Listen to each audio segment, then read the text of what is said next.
علیکم ورحمۃ اللہ تعالی وبرکاتہ۔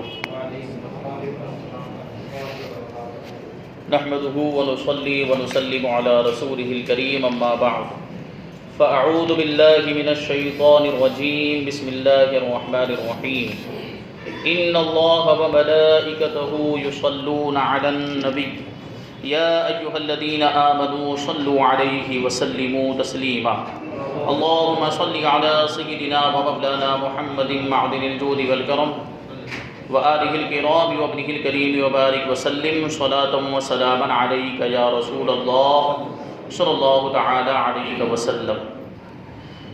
عزیزان ملت اسلامیہ، آج ہمیں سورہ بقرہ کی آیت نمبر 7 سے قرآن پاک کی تفسیر سماعت کرنی ہے۔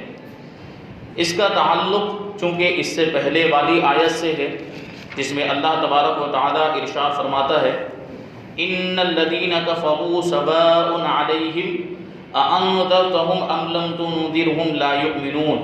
بے شک وہ لوگ جن کی قسمت میں کفر ہے ان کے لیے برابر ہے کہ آپ انہیں ڈرائیں یا نہ ڈرائیں، یہ ایمان نہیں لائیں گے۔ پھر آگے ان کے بارے میں اللہ تبارک و تعالی سورہ بقرہ کی آیت نمبر 7 میں ارشاد فرماتا ہے ختم اللہ علی قلوبہم وعلی سمعہم وعلى ابصارهم غشاوة ولهم عذاب عظیم۔ اللہ نے ان کے دلوں پر اور ان کے کانوں پر مہر لگا دی ہے اور ان کی آنکھوں پر پردہ پڑا ہوا ہے اور ان کے لیے بہت بڑا عذاب ہے۔ اللہ تبارک و تعالیٰ نے مہر لگانے کا ذکر کیا کہ ختم اللہ علی قلوبہم، اللہ تبارک و تعالیٰ نے ان کے دلوں پر اور ان کے کانوں پر مہر لگا دی۔ یہ ارشاد فرمائے کہ ان کافروں کا ایمان سے محروم رہنے کا سبب یہ ہے کہ اللہ تعالیٰ نے ان کے دلوں اور کانوں پر مہر لگا دی ہے، جو اس سے پہلے والی آیت میں ارشاد فرمایا گیا کہ ان الذین کفروا سواء علیہم، کہ بے شک وہ لوگ جن کی قسمت میں کفر ہے۔ تو ان کی قسمت میں کفر کیوں ہے؟ اس وجہ سے کہ اللہ تبارک و تعالیٰ نے ان کے دلوں پر اور ان کے کانوں پر مہر لگا دی ہے۔ تو اسی وجہ سے جس کی بنا پر یہ حق سمجھتے ہیں نہ حق سن سکتے ہیں، دل سمجھنے کے لیے دل جو ہے کہ اس کی صلاحیت رکھنے والا ہونا چاہیے۔ تو دلوں پر مہر لگ چکی ہے تو وہ اس کو حق کو سمجھ بھی نہیں سکتے، اور کانوں پر بھی مہر لگی ہوئی ہے تو حق کو سن بھی نہیں سکتے اور نہ ہی اس سے نفع اٹھا سکتے ہیں، اور ان کی آنکھوں پر پردہ پڑا ہوا ہے جس کی وجہ سے یہ اللہ تعالیٰ کی آیات، اس کی نشانیوں اور اس کی وحدانیت کے دلائل دیکھ نہیں سکتے، اور ان کے لیے آخرت میں بہت بڑا عذاب ہے۔ کیونکہ انسان کے پاس نگاہ ہے، آنکھیں ہیں، تو آنکھوں کے ذریعے سے وہ مظاہر قدرت کو، مناظر قدرت کو دیکھ کر ان کے ذریعے سے اللہ تبارک و تعالیٰ کی وحدانیت کا یقین حاصل کر سکتا ہے اور اپنے عقیدے کو درست کر سکتا ہے۔ لیکن ان کی آنکھوں پر بھی پردہ پڑا ہوا ہے کہ یہ ساری چیزیں ان کی نگاہوں کے سامنے ہے اور نظر آ رہا ہے، لیکن اس کے باوجود نگاہ بصیرت نہیں ہے کہ اس کو دیکھ کر وہ حق کو قبول کرنے کی صلاحیت رکھیں۔ یہاں یہ بات یاد رکھیں۔ اب یہ سوال جو بنیادی طور پر پیدا ہوتا ہے وہ یہ ہے کہ ان کے دلوں پر اللہ تبارک و تعالیٰ نے مہر لگا دی، ان کافروں کے دلوں پر اور ان کے کانوں پر مہر لگا دی۔ تو اب یہ جو کافر ہیں، اس طرح کے جو کافر جن کی قسمت میں اللہ تبارک و تعالیٰ نے کفر لکھ دیا، تو ان کی جانب سے یہ بات کہی جا سکتی ہے کہ ہماری قسمت میں تو کفر ہی لکھا ہوا تھا، تو ہم کفر نہیں کرتے تو کیا کرتے؟ یہ سوال پیدا ہو سکتا ہے، کسی کے ذہن میں یہ سوال آ سکتا ہے کہ ان کی قسمت میں جب کفر ہی لکھا تھا تو پھر یہ کیا کر سکتے تھے؟ یہ تو ایک اعتبار سے معاذ اللہ مجبور ہو گئے کہ اللہ تبارک و تعالیٰ نے ان کی قسمت میں کفر لکھ دیا تو، اور ان کے دلوں پر مہر لگا دی، ان کے کانوں پر مہر لگا دی، تو پھر ان کو ہدایت کیسے نظر آتی؟ تو اس کا جواب ہے یہاں یہ بات یاد رکھیں کہ جو کافر ایمان سے محروم رہے ان پر ہدایت کی راہیں شروع سے بند نہیں تھی۔ شروع میں ان کے لیے ہدایت کی راہیں کھولی گئی، تو شروع سے ان کے لیے ہدایت اور رہنمائی کی راہیں بند نہ تھی، ورنہ تو وہ اس بات کا بہانہ بنا سکتے تھے۔ بلکہ اصل یہ ہے کہ ان کے کفر و عناد، سرکشی اور بے دینی، حق کی مخالفت اور انبیاء کرام علیہم السلام سے عداوت اور دشمنی کے انجام کے طور پر ان کے دلوں اور کانوں پر مہر لگا دی اور آنکھوں پر پردے پڑ گئے۔ یہ ایسے ہی ہے جیسے اب یہاں پر یہ بات سمجھ میں آ گئی کہ پہلے ان کے لیے ہدایت کی راہیں کھولی گئی، پہلے پردے نہیں پڑے تھے ان کی آنکھوں کے اوپر، پہلے مہر نہیں لگائی تھی، لیکن جب انہوں نے نبی پاک صلی اللہ علیہ وسلم کے اور دوسرے جو کافر ہیں جنہوں نے انبیاء کرام کی شان میں گستاخیاں کی، سرکشی کی، ان کا انکار کیا، تکذیبیں کی اور حق کی مخالفت کرتے رہے تو اس حق کی مخالفت کی وجہ سے ان کے دلوں پر مہر لگ گئی۔ پھر اب بعد میں جب مہر لگی ہے تو اب ان کو ہدایت کوئی فائدہ نہیں دے گی، اب ان کی قسمت میں کفر جو ہے کہ پختہ ہو چکا ہے۔ تو یہ بات ایسے ہی ہے جیسے کوئی شخص طبیب یا ڈاکٹر کی مخالفت کرے اور زہر قاتل کو کھا لے اور اس کے لیے دوا فائدہ مند نہ رہے اور طبیب کہہ دے کہ اب یہ تندرست نہیں ہو سکتا، تو حقیقت میں اس حال تک پہنچانے میں اس آدمی کی اپنی کرتوتوں کا ہاتھ ہے، نہ کہ ڈاکٹر کے کہنے کا، لہٰذا وہ خود ہی ملامت اور برائی کا مستحق ہے۔ طبیب پر اعتراض نہیں کیا جا سکتا۔ پہلے اس نے زہر قاتل کیوں کھائی؟ وہ زہر قاتل کھانے کی وجہ سے تو اب دوائیں بے اثر ہو گئی ہیں، تو اس میں طبیب اور ڈاکٹر کا کوئی وہ قصور نہیں ہے، بلکہ خود اس کا قصور ہے کہ اس نے ایسی دوا وہ زہر کیوں کھائی۔ تو یہی معاملہ ہے کہ انہوں نے سرکشی کیوں کی، انہوں نے کفر میں آگے کیوں بڑھتے چلے گئے اور حق کی مخالفت کیوں کرتے چلے گئے، اور حق کی مخالفت کی وجہ سے ہی ان کے دلوں پر اور ان کے کانوں پر مہر لگ گئی اور ان کی نگاہوں پر پردہ ڈال دیا گیا۔ آگے اللہ تبارک و تعالیٰ ارشاد فرماتا ہے آیت نمبر 8، وَمِنَ النَّاسِ مَن يَقُولُ آمَنَّا بِاللَّهِ وَبِالْيَوْمِ الْآخِرِ وَمَا هُمْ بِمُؤْمِنِينَ، اور کچھ لوگ کہتے ہیں کہ ہم اللہ پر اور آخرت کے دن پر ایمان لے آئے ہیں، حالانکہ وہ ایمان والے نہیں ہیں۔ وَمِنَ النَّاسِ مَن يَقُولُ، اور کچھ لوگ کہتے ہیں۔ اس سے پہلی آیتوں میں مخلص ایمان والوں کا ذکر کیا گیا، متقی اور پرہیزگار لوگوں کا ذکر کیا گیا جن کا ظاہر اور باطن دونوں درست اور سلامت تھا۔ پھر ان کافروں کا ذکر کیا گیا جو سرکشی اور عناد پر قائم تھے، اور اب یہاں سے لے کر آیت نمبر 20 تک منافقوں کا حال بیان کیا جا رہا ہے جو کہ اندرون خانہ کافر تھے اور اپنے آپ کو مسلمان ظاہر کرتے۔ کافر کا مطلب یہ ہوتا ہے کہ اپنے آپ کو مسلمان ظاہر کرے لیکن اندر سے وہ کافر ہو، اپنے باطن میں کفر کو چھپائے رکھتا ہے۔ تو یہ کافر کی سب سے بدترین قسم ہے۔ ایک تو وہ کافر ہوتا ہے جو اندر سے بھی کافر ہے، باہر بھی اپنے آپ کو کافر ظاہر کرتا ہے، تو وہ تو چونکہ کافر ظاہر ہے تو ہم اس سے بچ سکتے ہیں۔ لیکن منافق کا معاملہ یہ ہوتا ہے کہ وہ اندر سے کافر ہوتا ہے لیکن اپنے آپ کو مسلمان ظاہر کرتا ہے، تو اس سے بچنا تھوڑا دشوار ہو جاتا ہے۔ تو اس آیت کا خلاصہ یہ ہے کہ کچھ لوگ اپنی زبانوں سے اس طرح کہتے ہیں کہ ہم اللہ پر اور آخرت کے دن پر ایمان لے آئے ہیں، حالانکہ وہ ایمان لانے والے نہیں، کیونکہ ان کا ظاہر ان کے باطن کے خلاف ہے۔ جو وہ کہہ رہے ہیں کہ ہم اللہ پر اور آخرت پر ایمان لائیں، حقیقت میں ان کے دل میں یہ بات نہیں ہے، وہ ایمان نہیں رکھتے، بلکہ حقیقت یہ ہے کہ وہ منافق ہیں۔ اس آیت سے چند باتیں معلوم ہوئی۔ نمبر 1، جب تک دل میں تصدیق نہ ہو، دل سے سچا نہ جانے اسلام کو، اس وقت تک ظاہری اعمال مومن ہونے کے لیے کافی نہیں، کیونکہ منافقین بھی نمازیں پڑھتے تھے، منافقین بھی روزے رکھتے تھے، منافقین بھی بہت اچھے کام کرتے تھے اور ریاضت و مجاہدہ خوب کرتے تھے، لوگوں کے سامنے کرتے تھے ریاکاری کے طور پر، لیکن جب گھروں میں ہوتے تو کچھ نہیں کرتے تھے۔ تو یہ منافقین بھی بڑے اچھے اعمال کرتے، تو ان کے اعمال ان کے لیے کوئی فائدہ نہیں دے سکتے۔ کیوں؟ کیونکہ ان کے دل میں ایمان نہیں ہے۔ یہ اعمال، ظاہری اعمال، نماز، روزہ اور نیکیاں یہ کب کام آئیں گی؟ جب تصدیق ہو دل میں، جب دل سے ایمان لائے۔ نمبر 2، جو لوگ ایمان کا دعویٰ کرتے ہیں اور کفر کا اعتقاد رکھتے ہیں وہ سب منافقین ہیں۔ جیسے کہ ہمارے دور میں کچھ بد مذہب ہیں جو اپنے آپ کو مسلمان کہتے ہیں لیکن نبی پاک صلی اللہ علیہ وسلم کی گستاخی کرنے کی وجہ سے ان کے دل میں ایمان نہیں، کیونکہ جو نبی پاک صلی اللہ علیہ وسلم کی شان میں ادنا سی بھی گستاخی کرے تو وہ دائرہ اسلام سے باہر ہو جاتا ہے، پھر وہ مسلمان اور مومن نہیں رہ جاتا۔ تو اب وہ لاکھ مومن ہونے کا، مسلمان ہونے کا دعویٰ کرتے رہیں، وہ حقیقت میں مومن نہیں، نبی پاک کی گستاخی کی وجہ سے وہ اسلام کے دائرے سے باہر ہو چکے۔ نمبر 3، یہ اسلام اور مسلمانوں کے لیے کھلے کافروں سے زیادہ نقصان دہ ہے، جو میں نے ابھی بیان کیا کہ کھلا کافر ہے جس کے بارے میں ہمیں معلوم ہے کہ یہ کافر ہے تو اس سے بچنا آسان، لیکن منافقین کا معاملہ یہ ہوتا ہے کہ اپنے آپ کو مسلمان ظاہر کرتے ہیں اور اپنے باطنی اعتبار سے وہ کافر ہوتے ہیں، ان کا کفر چھپا ہوا ہوتا ہے، اس وجہ سے ان سے بچنا دشوار ہوتا ہے۔ یہی بات ہے اور یہی وجہ ہے کہ آج کے زمانے میں بھی بد مذہبوں کے معاملات بھی ایسے ہیں کہ جو لوگ ان سے قریب ہوتے ہیں تو چونکہ ان کا ظاہر تو بہت اچھا ہوتا ہے، خوب نمازوں کی پابندی کرتے ہیں، خوب روزے رکھتے ہیں، خوب نیک کام کرتے ہوئے نظر آتے ہیں، تو لوگ ان سے متاثر ہو جاتے ہیں، لوگ ان سے قریب ہو جاتے ہیں۔ کیوں؟ کیونکہ ان سے بچنا دشوار، کہ ان کا ظاہر بہت اچھا ہے لیکن باطن میں وہ مومن نہیں، ایمان والے نہیں۔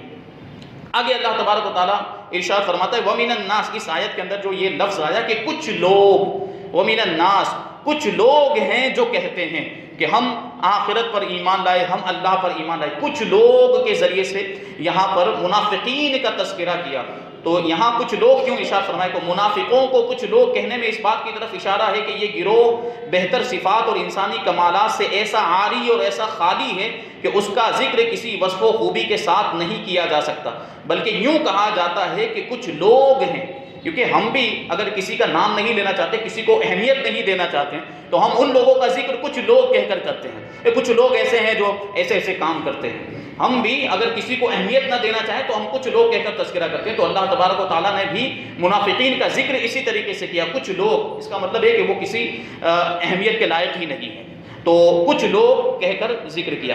اسی لیے انبیاء کرام علیہم الصلوۃ کو محض انسان یا صرف بشر کے لفظ سے ذکر کرنے میں ان کے فضائل و کمالات کے انکار کا پہلو نکلتا ہے، جبکہ وہ بشر تو ہیں لیکن بڑے کمالات والے بشر ہیں۔ اللہ تبارک و تعالیٰ نے ان کو بے شمار خوبیاں عطا فرمائی، بہت بلند و بالا مقام و مرتبہ رکھنے والے بشر ہیں۔ تو صرف بشر کہنا یا صرف انسان کہنا کسی نبی کو، تو اس سے ایک گستاخی کا پہلو نکلتا ہے۔ یعنی ہم کیا معمولی انسان سمجھتے ہیں ان کو؟ وہ معمولی انسان نہیں ہے۔ اللہ تبارک و تعالیٰ نے وہ ایسے انسان ان کو بنا کر بھیجا ہے کہ وہ لوگوں کے لیے ہدایت کا کارنامہ انجام دیتے ہیں، لوگوں کے لیے ہدایت و رہنمائی بنا کر ان کو بھیجا جاتا ہے، تو وہ معمولی انسان نہیں ہوئے۔ اللہ تبارک و تعالیٰ نے ساری انسانیت میں سے، ساری کائنات میں سے ان کو منتخب فرما لیا گیا اس کام کے لیے کہ وہ لوگوں کی ہدایت کا کام انجام دیں۔ تو ان کو عام بشر نہیں کہا جا سکتا، ان کو عام انسان نہیں کہا جا سکتا۔ اور پھر یہ بات بھی ذہن میں رہے کہ یہ جو بشر کہنا ہے کسی نبی کو، یہ بشر کہنا یا عام انسان کہنا، یہ کس کا طریقہ ہے؟ تو اس سے بچنا چاہیے۔ اگر آپ قرآن پاک کا مطالعہ کریں تو معلوم ہوگا کہ انبیاء کرام علیہم الصلوۃ کو صرف بشر کے لفظ سے ذکر کرنا یہ کفار کا طریقہ ہے، جبکہ مسلمان انبیاء کرام علیہم الصلوۃ کا تذکرہ عظمت و شان سے کرتے ہیں۔ ان کو ان کے جو القاب ہوتے ہیں ان کے ذریعے سے ان کا نام لیتے ہیں، ان کے مقام و مرتبے کے اعتبار سے ان کے ساتھ پیش آتے ہیں اور ان کے لیے الفاظ ایسے ہی عظمت و شان والے الفاظ استعمال کرتے ہیں۔ تو یہ آپ دیکھیں گے انشاءاللہ تبارک و تعالیٰ آگے تفسیر میں سماعت کریں گے، تو جو اگلے انبیاء کرام گزرے ہیں تو ان کی امتوں میں جو ان کا انکار کرنے والے تھے، ان کو جھٹلانے والے تھے، تو وہ یہی کہتے تھے کہ یہ تو ہماری طرح بشر ہے، یہ تو ہماری طرح بشر ہے۔ اور اس زمانے میں بھی کچھ لوگ ایسے ہیں جو ہمارے نبی پاک صلی اللہ علیہ وسلم کو کے بارے میں بھی یہ باتیں کہتے ہیں کہ حضور تو معاذ اللہ ہماری طرح بشر ہے، ہمارے بڑے بھائی کی طرح ہے معاذ اللہ۔ تو یہ کیا ہوا؟ یہ شان گھٹانے کی کوشش کی گئی کہ نہیں کی گئی؟ یہ نبی پاک صلی اللہ علیہ وسلم کی شان کو گھٹانے کی کوشش کی جا رہی ہے کہ نبی کو بڑا بھائی کہا جائے اور نبی کو معاذ اللہ ایک عام بشر کہا جائے، جبکہ ہمارے نبی کا معاملہ یہ ہے کہ آپ تو نبیوں کے بھی نبی ہیں، پوری کائنات کا سردار بنا کر بھیجا گیا ہے ہمارے آقا کو، تو ان کی شان و شوکت کا عالم کیا ہوگا؟ تو ایسے عظیم و شان نبی کو عام بشر کہنا کیسے درست ہو سکتا ہے؟ تو یہ بات بھی ذہن میں رکھے۔ تو یہ کفار کا طریقہ ہے۔ آگے ہم مختلف آیتوں کے اندر جو ہے کہ سماعت کریں گے، جب نبی نبوت کا دعویٰ کرتے تھے، ایک خدا کی عبادت کی طرف بلاتے، بت پرستی اور شرک وغیرہ سے انہیں روکتے تھے، تو وہ یہی کہتے تھے کہ تم تو ہماری طرح بشر ہو، ہم تمہارا کہنا کیوں مان لیں؟ اور تم کوئی معجزہ دکھاؤ، تم کوئی ایسی بات دکھاؤ کہ جو تمہاری نبوت کی دلیل ہو، تب وہ معجزات دکھاتے تھے اور یہ سب باتیں ہوتی تھی۔ تو یہ جو طریقہ ہے کہ اپنی طرح بشر کہا جاتا، یہ کفار کا طریقہ ہے۔ آگے اللہ تبارک و تعالیٰ ارشاد فرماتا ہے یخادعون اللہ والذین آمنوا وما یخدعون الا انفسهم وما یشعرون، کہ یہ لوگ اللہ کو اور ایمان والوں کو فریب دینا چاہتے ہیں، دھوکہ دینا چاہتے ہیں۔ کیا کیسے دھوکہ دے رہے؟ کہ اندر سے تو کافر ہیں لیکن اپنے آپ کو مسلمان ظاہر کرتے ہیں۔ تو یہ ایک اعتبار سے، اپنے اعتبار سے وہ مسلمانوں کو بھی دھوکہ دینا چاہتے ہیں اور اللہ کو بھی دھوکہ دینا چاہتے ہیں، جبکہ اللہ کو کوئی دھوکہ دے سکتا ہے؟ ہرگز نہیں۔ حالانکہ یہ صرف اپنے آپ ہی کو فریب دے رہے ہیں اور انہیں شعور بھی نہیں ہے کہ یہ خود دھوکے میں ہے، یہ خود جو ہے کہ فریب زدہ ہیں، دھوکے میں مبتلا۔ تو اللہ تبارک و تعالیٰ نے ارشاد فرمایا کہ یخادعون اللہ، یہ اللہ کو دھوکہ دینا چاہتے ہیں۔ اللہ تعالیٰ اس سے پاک ہے کہ اسے کوئی دھوکہ دے سکے، وہ تمام پوشیدہ باتوں کا جاننے والا ہے، دلوں کے راز کو جانتا ہے کہ کون اپنے دل میں کیا چھپائے۔ تو اللہ تبارک و تعالیٰ پوشیدہ باتوں کا جاننے والا ہے۔ تو اب یہاں کیا مراد ہے کہ اللہ کو دھوکہ دینا چاہتے ہیں؟ تو فرمایا کہ یہاں مراد یہ ہے کہ منافقوں کے طرز عمل سے یوں لگتا ہے کہ وہ خدا کو فریب دینا چاہتے ہیں، یا یہ کہ خدا کو فریب دینا یہی ہے کہ وہ رسول اللہ صلی اللہ علیہ وسلم کو دھوکہ دینا چاہتے ہیں، کیونکہ رسول اللہ صلی اللہ علیہ وسلم کے سامنے یہ مسلمان بن کے آتے تھے، آپ کی مجلسوں میں شامل ہوتے منافقین، اور اپنے اندر جو ہے کہ کفر کو، اور جب وہ کفار کے سامنے جاتے تو ان کی جیسی باتیں کرتے تھے۔ تو اس سے کیا پتا چلا کہ معاذ اللہ یہ رسول اللہ کو بھی دھوکہ دینا چاہتے ہیں۔ اور ایک بات یہ بھی پتا چلی کہ رسول اللہ کو دھوکہ دینے کی کوشش کرنا معاذ اللہ یہ اللہ کو دھوکہ دینے کے برابر ہے۔ جبکہ اللہ تبارک و تعالیٰ اس بات سے پاک ہے کہ اسے کوئی دھوکہ دے۔ تو حقیقت کیا ہوگا کہ یہ ارادہ تو کرتے ہیں لیکن یہ خود اپنے آپ ہی کو دھوکہ دیتے ہیں، کیونکہ حضور پرنور صلی اللہ علیہ وسلم اللہ تعالیٰ کے نائب اور خلیفہ ہیں، اور انہیں دھوکہ دینے کی کوشش گویا خدا کو دھوکہ دینے کی طرح کے، لیکن چونکہ اللہ تعالیٰ نے اپنے حبیب صلی اللہ علیہ وسلم کو منافقین کے اندرونی کفر پر مطلع فرما دیا، نبی پاک صلی اللہ علیہ وسلم منافقوں کے دلوں کے حال پر مطلع ہو گئے۔ آپ نے وہ واقعہ سنا ہوگا کہ ایک مرتبہ اللہ کے رسول صلی اللہ علیہ وسلم نے مسجد نبوی میں کھڑے ہو کر ارشاد فرمایا کہ اے فلاں ابن فلاں نکل جا کہ تو منافق ہے، اے فلاں ابن فلاں نکل جا کہ تو منافق ہے۔ یہ کیسے ہوا؟ کیونکہ اللہ تعالیٰ نے آپ کو لوگوں کے دلوں کے حالات پر مطلع فرما دیا کہ کون منافق ہے اور کون خالص ایمان والا ہے۔ تو اس سے کیا ہو گیا؟ جو وہ دھوکہ دینا چاہتے تھے، جو ان کی پلاننگ تھی، وہ فیل ہو گئی، کیونکہ نبی پاک صلی اللہ علیہ وسلم کو تو ان کا چھپا ہوا کفر معلوم ہو گیا۔ تو یوں ان بے دینوں کا فریب نہ خدا پر چلے، نہ رسول پر، نہ مومنین پر، بلکہ در حقیقت وہ اپنی جانوں کو فریب دے رہے ہیں، اور یہ ایسے غافل ہیں کہ انہیں اس چیز کا شعور بھی نہیں ہے، اس چیز کا ان کو علم بھی نہیں ہے۔ اس آیت سے معلوم ہوا کہ ظاہر و باطن کا تضاد بہت بڑا عیب ہے، یعنی ظاہر میں کچھ اور ہو، باطن میں کچھ اور ہو، اور باتیں کچھ اور کر رہا ہے، عمل کچھ اور ہے، اور زبان سے کچھ اور بولتا ہے اور دل میں کچھ اور ہے۔ یہ ظاہر و باطن کا تضاد اس کو کہا جاتا ہے، اور یہ بہت ہی بڑا عیب ہے۔ یہ منافقت ایمان کے اندر ہو تو سب سے بدتر ہے۔ کیا مطلب ہے؟ کہ اپنے آپ کو مسلمان ظاہر کرتا ہے کہ اور اندر سے ایمان والا نہیں ہے، تو یہ سب سے برا عیب ہے، سب سے بڑا عیب ہے۔ اور اگر عمل میں ہے ایسی منافقت تو ایمان میں منافقت سے تو کمتر ہے، لیکن فی نفس ہی سخت خبیث ہے یہ بھی۔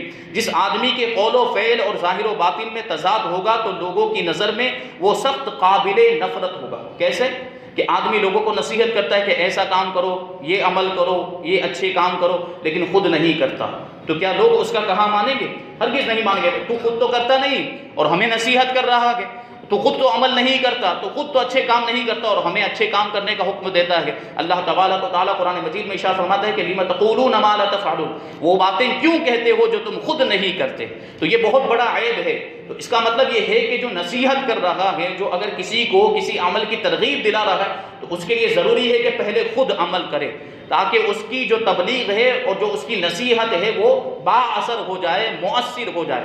اور ایسا جو شخص ہوتا ہے کہ جس کے عمل میں اور جس کے قول میں، بات میں اور کام کے اندر اگر اس کے تضاد ہے، عمل کچھ اور ہے اور کہہ کچھ اور رہا ہے، تو ایسے شخص کو لوگ نفرت کی نگاہوں سے دیکھتے ہیں۔ ایمان میں منافقت مخصوص لوگوں میں پائی جاتی ہے، جبکہ عملی منافقت ہر سطح کے لوگوں میں پائی جاتی ہے۔ عملی منافقت کیا معاملہ ہے؟ کہ ہم ایمان کا دعویٰ کرتے ہیں، ہم نے کلمہ پڑھا ہے لا الہ الا اللہ محمد الرسول اللہ صلی اللہ علیہ وسلم، اللہ کے سوا کوئی معبود نہیں اور محمد صلی اللہ علیہ وسلم اللہ کے رسول ہیں، تو اب ہم ایمان والے ہو گئے۔ اور اللہ تبارک و تعالیٰ نے ایمان والوں پر نماز بھی فرض کی ہے، اللہ تبارک و تعالیٰ نے ایمان والوں پر روزے بھی فرض کیے، اللہ تبارک و تعالیٰ نے ایمان والوں کے لیے ضروری قرار دیا کہ گناہوں سے بچیں، حرام کاموں سے بچیں اور نیک کام کریں۔ یہ ساری چیزیں ہمارے لیے ضروری ہیں، لیکن ہم ایمان لانے کا تو دعویٰ کرتے ہیں، ہم زبان سے تو کہتے ہیں کہ ہم مومن ہیں، لیکن جو ایمان کے تقاضے ہیں ان تقاضوں کو ہم پورا کرتے ہوئے نظر نہیں آتے۔ تو اس اعتبار سے جو اس طرح کے عمل کرتا ہے، یعنی مومن ہونے کے باوجود حرام کام کرتا ہے، مومن ہونے کے باوجود بڑے بڑے گناہ کرتا ہے، تو وہ عملی منافق ہے، وہ ایمانی منافق نہیں ہے، اس کو ایمانی منافق نہیں کہہ سکتے۔ ایمانی منافق تو یہ ہے کہ دل میں کفر ہو اور اپنے آپ کو مومن ظاہر کرے، یہ عملی منافق ہے کہ ایمان کا دعویٰ کر رہا ہے، مومن ہے، ایمان بھی ہے، کلمہ بھی پڑھتا ہے، لیکن اعمال ایسے کرتا ہے جو ایمان کے تقاضے کے خلاف ہے۔ ایمان تو ہمارا یہ کہتا ہے کہ ہم اچھے کام کریں، ایمان تو ہمارا یہ کہتا ہے کہ ہم نیک کام کریں، اللہ کی فرما برداری کے کام کریں اور نافرمانیوں کے کاموں سے بچیں۔ اللہ تبارک و تعالیٰ کی بارگاہ میں دعا ہے کہ ہمیں آپ کو ہم سب کو نیک اعمال کرنے کی توفیق عطا فرمائے اور برے کاموں سے بچنے کی توفیق عطا فرمائے، ایمان کے تقاضوں کو پورا کرنے کی توفیق عطا فرمائے۔ وما علینا الا البلاغ۔